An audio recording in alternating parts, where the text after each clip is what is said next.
ភិបាលខេត្តតាកែវចុះសួរសុខទុក្ខនិងនាំយកអំណោយជូនគ្រួសារកងទ័ពនិងគ្រួសារជនភៀសសឹកនៅក្នុងស្រុកត្រាំកក់ជាង400គ្រួសារឯកឧត្តមវ័យសំណាងអភិបាលខេត្តតាកែវនៅព្រឹកថ្ងៃច័ន្ទទី5ខែមករាឆ្នាំ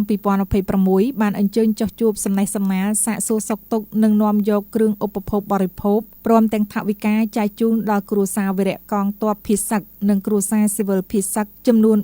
425គ្រួសារដែលបានមកស្នាក់នៅជាបណ្ដោះអាសន្ននៅក្នុងឃុំអូសារាយនិងឃុំត្រពាំងធំខាងជើងស្រុកត្រាំកក់ខេត្តតាកែវក្នុងឱកាសនោះឯកឧត្តមវ័យសំណាងអភិបាលខេត្តតាកែវបានមានប្រសាសន៍លើកឡើងពីការគិតគូររបស់ថ្នាក់ដឹកនាំរាជរដ្ឋាភិបាលចំពោះសុខទុក្ខរបស់បងប្អូនប្រជាពលរដ្ឋជាពិសេសចំពោះជនភៀសសឹកនិងគ្រួសារជនភៀសសឹកដែលបានចាកចេញពីតាមបណ្ដាខេត្តជាប់ព្រំដែនកម្ពុជាថៃមកស្នាក់នៅបណ្ដោះអាសន្នលើទឹកដីខេត្តតាកែវក៏ដូចជាក្នុងស្រុកត្រាំកក់នាពេលនេះឯកឧត្តមអភិបាលខេត្តតាកែវក៏បានប្រាប់បងប្អូនប្រជាពលរដ្ឋភៀសសឹកនិងគ្រួសារកងទ័ពភៀសសឹកទាំងអស់ត្រូវមានជំនឿចិត្តយ៉ាងមុតមមលើរាជរដ្ឋាភិបាលកម្ពុជានិងសម្ដេចតេជោដែលលោកបានលះបង់កម្លាំងកាយចិត្តនិងពេលវេលាយ៉ាងច្រើនឥតកណនាដើម្បីការពារសន្តិភាពសេចក្តីសុខសាន្តរបស់ប្រជាពលរដ្ឋនិងជំរុញការអភិវឌ្ឍប្រទេសជាតិឲ្យមានការរីកចម្រើនជាលំដាប់ហើយបើទោះបីប្រទេសស្ថិតក្នុងកលៈទេសៈណាក៏ដោយរាជរដ្ឋាភិបាលនិងរដ្ឋបាលខេត្តតាកែវ